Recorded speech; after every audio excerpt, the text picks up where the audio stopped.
Você conhece a trajetória do cinema ambulante em São Luís? Uma pesquisa com esse tema foi desenvolvida pelo professor Marcos Fábio, que é o vice-reitor da Universidade Federal do Maranhão. São Luís foi uma das primeiras cidades brasileiras a receber o cinema.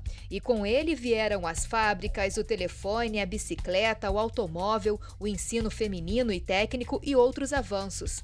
A história do cinema ambulante em São Luís foi tema da dissertação de mestrado do professor Marcos Fábio, vice-reitor da Universidade Federal do Maranhão.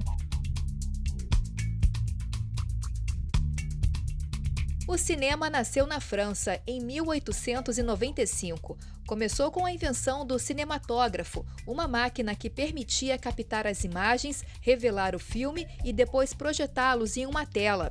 A invenção foi criada pelos irmãos Louis e Auguste Lumière. Rapidamente, o cinema começa a se espalhar pelo mundo. No Brasil, a invenção dos irmãos Lumière chegou um ano depois da sua criação, primeiro nas cidades do Rio de Janeiro e São Paulo. Em abril de 1898, o cinema invadiu a Atenas brasileira, a cidade de São Luís. Esse, inclusive, é o tema de um dos livros do professor Marcos Fábio.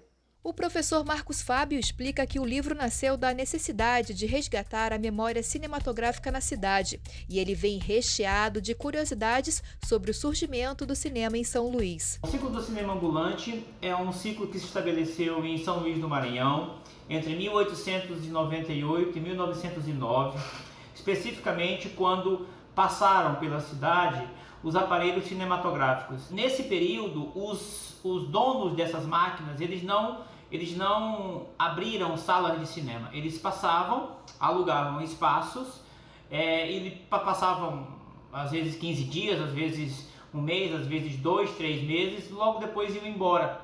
Daí o cinema ambulante. Além do livro E o Cinema Invadiu Atenas, o pós-doutor em comunicação, professor Marcos Fábio, também publicou o livro Ecos da Modernidade, uma análise do discurso sobre o cinema ambulante em São Luís. Os dois livros tiveram reconhecimento nacional e fazem parte da bibliografia básica do cinema brasileiro. Em 2009, ele passou a fazer parte da bibliografia básica sobre cinema brasileiro, que foi publicado pelo Mnemocine, que é um site muito importante da área de cinema no Brasil. E esse livro, então, ele faz parte, né, da bibliografia básica na seção de filmes silenciosos, né, o primeiro cinema, digamos assim.